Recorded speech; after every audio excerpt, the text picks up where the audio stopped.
Que Dieu bénisse. Nous évoluons toujours petit à petit.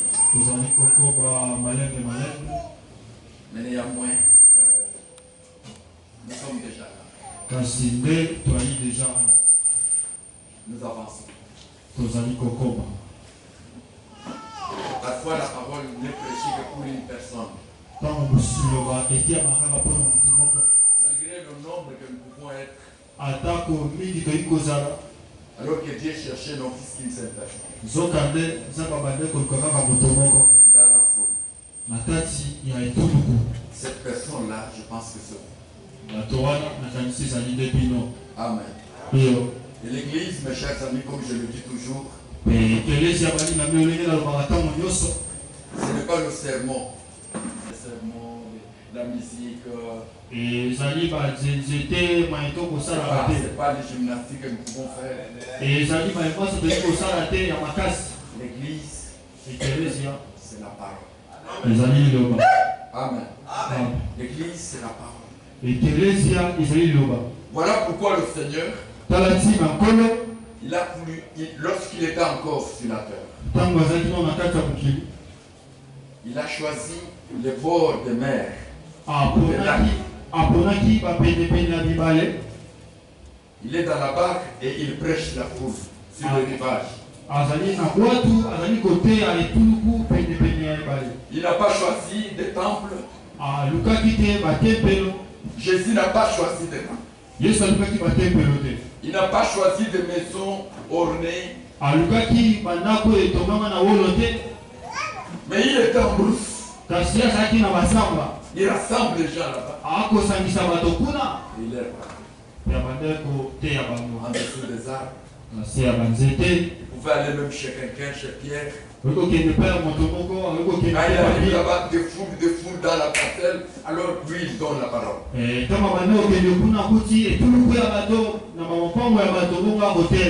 Une personne sans parole de Dieu, elle est morte.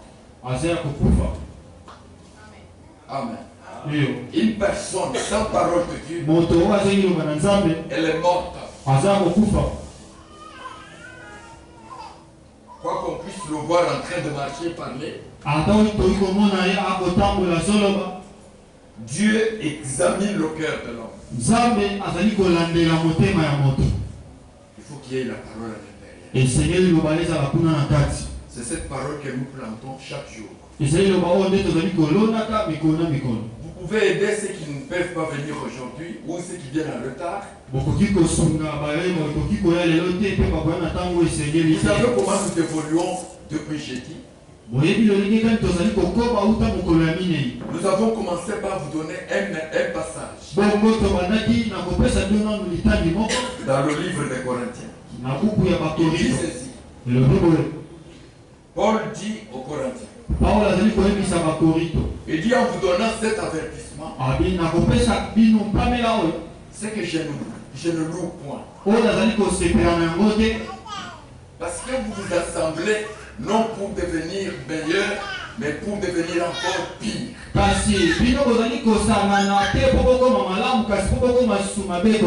Ça c'est un verset de la Bible. Il dit vous vous assemblez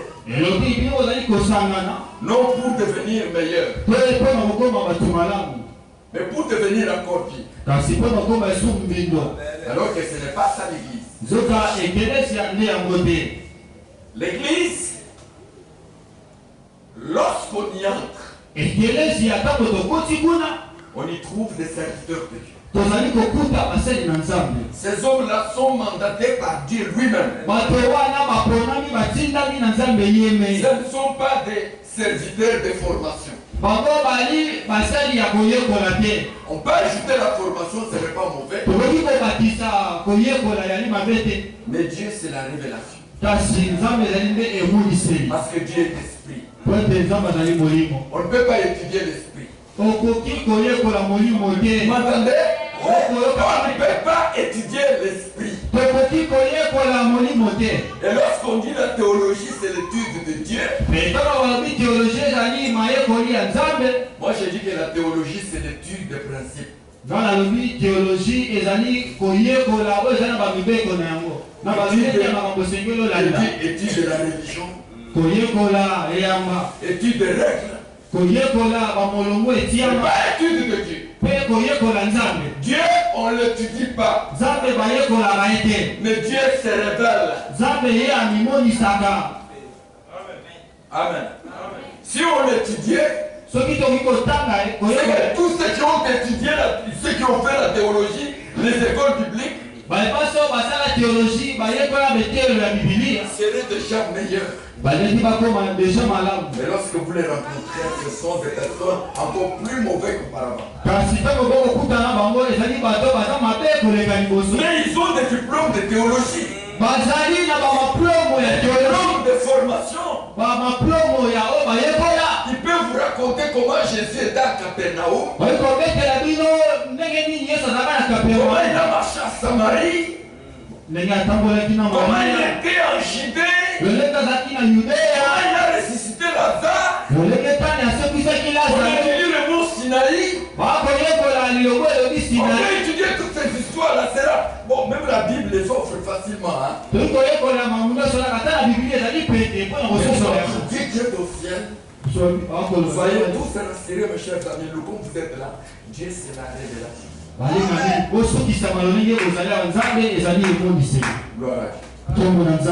Amen. Voilà pourquoi nous sommes avec vous. Et même sa parole qui est dans la Bible, c'est une révélation. Des gens lisent, mais ils ne restent pas dans le sens. Lorsqu'on sort du sens de la parole, on est foutu complètement. Pour qu'un miracle arrive, pour que cette parole puisse produire des effets sur vous, il faut rester dans le sens.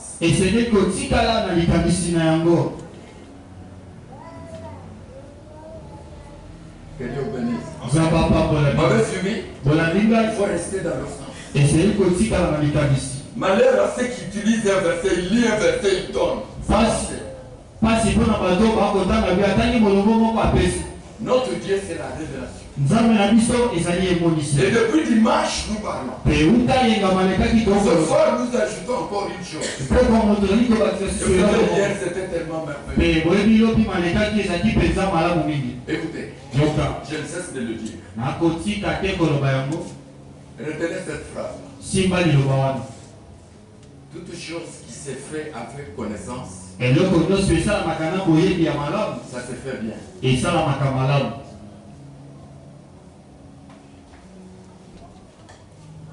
Gloire à Dieu. Est-ce que vous avez compris? La prière qui se fait avec connaissance, elle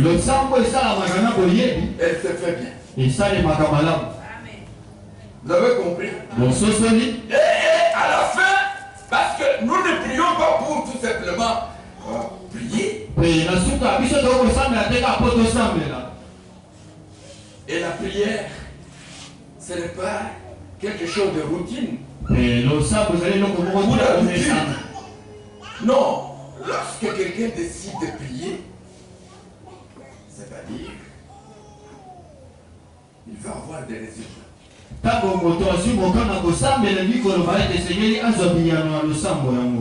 Il veut avoir des résultats. C'est ça la prière.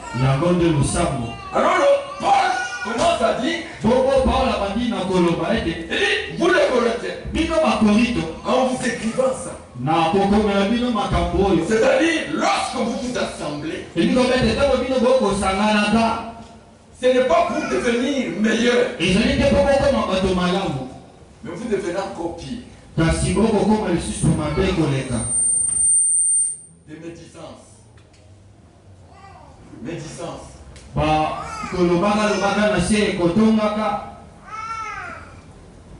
Des mauvaises langues. Même à l'église, on trouve des gens qui se haïssent. Qui se critiquent. Ce qu'on n'avance pas. Écoutez-moi. bien. Écoutez-moi. Yokangai. Jésus que Dieu nous a donné, c'est pour aller à la perfection. L'homme, quelque temps après, il devient parfait. Parfait dans son raisonnement. Parfait dans la conception des choses. Dans la conception, on n'y trouve aucun mal. Pas une mauvaise pensée ou un mauvais désir. Donc, j'appelle Jésus-Christ comme quelqu'un qui répare les hommes abîmés par le péché. Jésus répare tous les hommes détruits ou abîmés par le péché.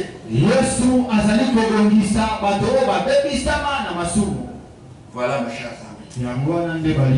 C'est pourquoi la Bible dit tous ceux qui sont en Christ sont des nouvelles créatures. Vous m'entendez? En Christ, on devient une nouvelle créature. Un homme en qui Dieu ne fait pas le mal. Rappelez-vous qu'un jour, le Seigneur est assis avec ses disciples. Nathanaël vient. Et Jésus dit aux Juifs, regardez un Israélite, un vrai Israélite. Donc il y a des Israélites. Mais celui-là, c'est le véritable Israélite. Voici un vrai Israélite en qui il n'y a point de fraude. Un vrai Israélite en qui il n'y a point de fraude. Je vais dire quoi? Un vrai chrétien en qui il n'y a point de fraude. Dieu ne voit pas un mal. Le travail de la croix, l'œuvre de la croix, c'est accompli dans sa vie. Et on nous présente Jésus-Christ comme qui? L'agneau de Dieu qui enlève, qui ôte le péché. Il pardonne pas seulement. Il pardonne et il enlève. Il pardonne et il arrache. Il arrache le mensonge. Il arrache même publicité de oh, gloire à Dieu. Et l'homme devient un homme merveilleux. On marche avec le feu et le feu ne nous brille pas. Toujours avec les mêmes pécheurs ici, mais au moins on pêche. Nous continuons, mes chers amis. Notre thème est là. Jésus dit à cet homme riche qui s'était présenté devant lui. Et hier, je vous ai promis que je vous révèle la première chose aujourd'hui. La première chose, il la révèle aujourd'hui. Mais suivons alors. Amen. Amen. Oh, gloire à Dieu. Offrons au Seigneur d'abord. Écoutez ce que dit la Bible. La Bible dit, suivez. C'est Jésus-Christ que nous annonçons. Exhortant tout homme, instruisant tout homme, en sagesse, afin de présenter à Dieu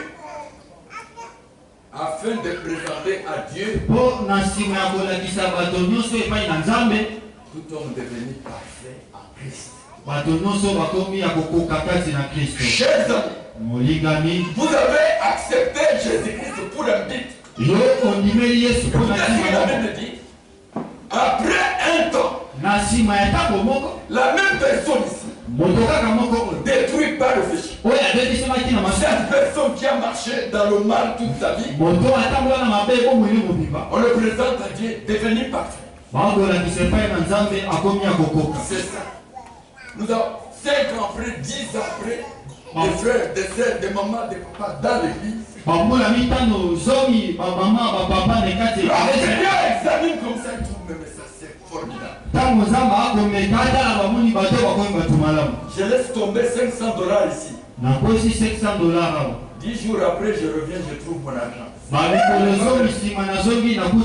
M'entendez? Jamais on peut trouver dans la bouche des protocolaires ou des évangélistes encore un petit mensonge. Ça ne peut pas exister pour les enfants.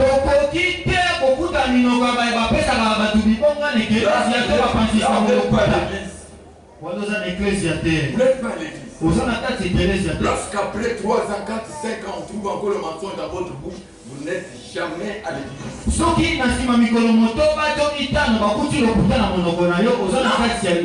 On a Christelle de publicité. Vous n'êtes pas à l'église. Hôtel, il y a encore. Ça bloque. Non.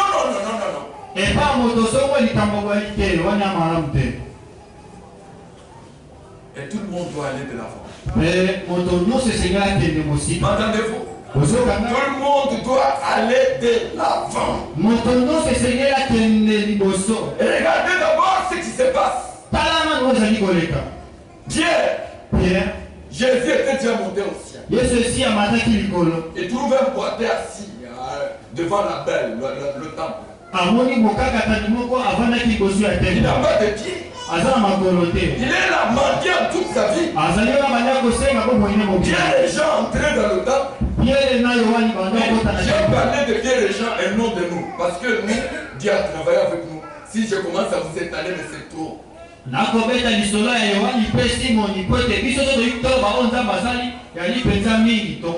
cet homme tend la main à Pierre pour avoir le monde. Pierre regarde cet homme. Ensemble avec Jean. Ils disent à l'homme, nous n'avons ni argent ni or. Mais ce que nous avons, nous te le donnons. Au nom de Jésus-Christ, lève-toi et marche. L'homme et les pieds sont là. Voilà le travail que Christ est venu. Pour vous remettre dans un bon état.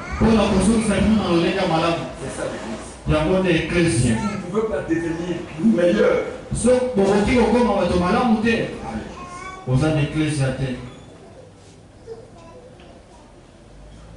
lève-toi et marche. L'homme se lève et les pieds sont fermes. Il marche. Il marche. L'infirmité est partie. Mais c'est ça ce que le Seigneur est venu faire. Guérir l'infirmité en vous. Guérir vous là totalement. Vous guérir. Spirituellement, l'homme guérit. Moralement, l'homme guérit. Physiquement, l'homme guérit. Voilà mes chers amis. Nous nous assemblons pour devenir meilleurs. Nous nous assemblons pour devenir comment? Alors crions tout à l'heure. Allons-y, pour devenir comment? Hein? Meilleur. Hein? Meilleur. J'ai dit comment? Meilleur. C'est ça Christ. Voilà l'église.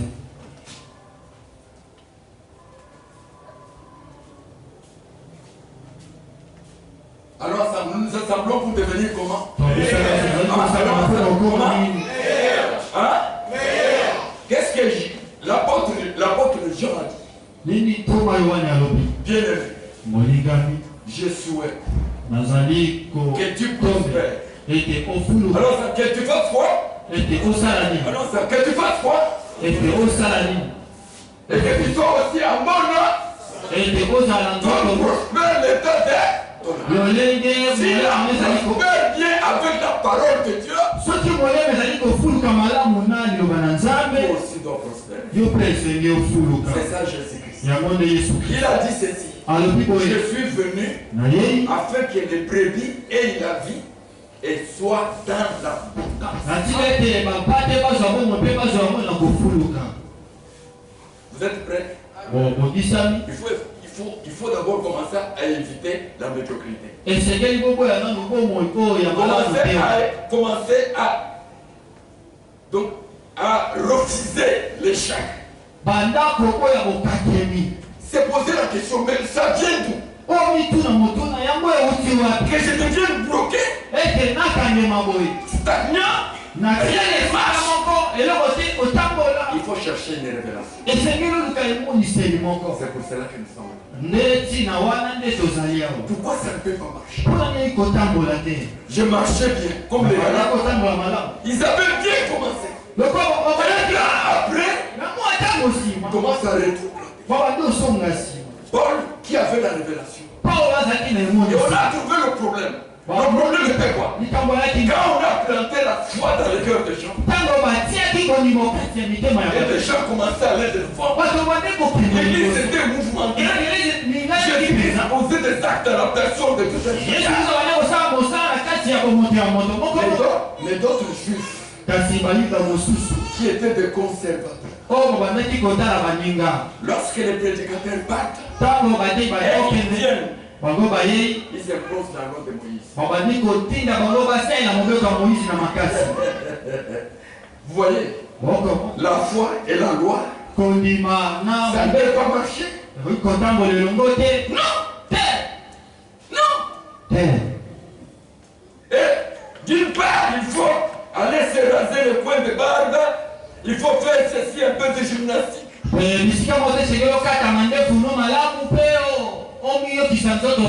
Mais de l'autre côté, la foi dit ceci. Tout est possible. Alors, ça me c'est-à-dire quoi? Mais maintenant, je peux me retrouver en Gombe. D'autres vont dire ça, c'est la magie. Non, avec le Seigneur, tout est possible. C'est-à-dire que la vie peut changer à chaque seconde. Si la vie ne peut pas changer, c'est que tu n'es pas dans la foi.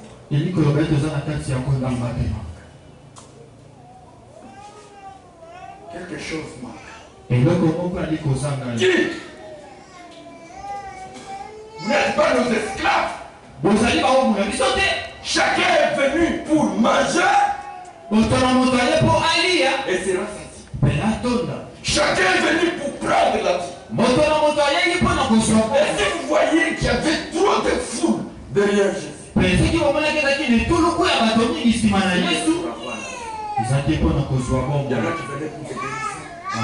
guérisons. Et il entrait avec des guérisons.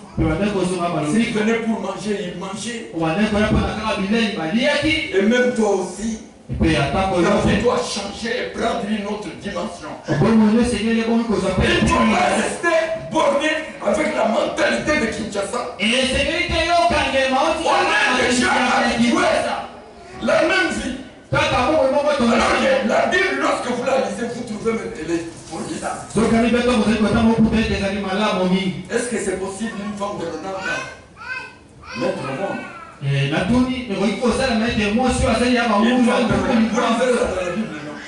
elle a 90 ans. Le corps déjà mort. Quand tu cherches son corps ici, c'est la poussière qui monte. Elle n'a pas envie des hommes. Mais dans cet état-là, le Dieu d'Abraham, le Dieu que je vous presse ce soir, moi j'ai dit des choses. Frères et sœurs, nous sommes ici à cause de vous. Mais ça n'a mis au monde dans nos noms. C'est pour vous dire quoi? Vous n'êtes pas encore fatigué. Vous n'êtes pas encore vieux. Vous n'êtes pas encore vieux. Et si vous vous considérez vieux, c'est la science. Mais la Bible dit en Somme 103. Dieu nous rajeunit, nous fait rajeunir comme l'aigle.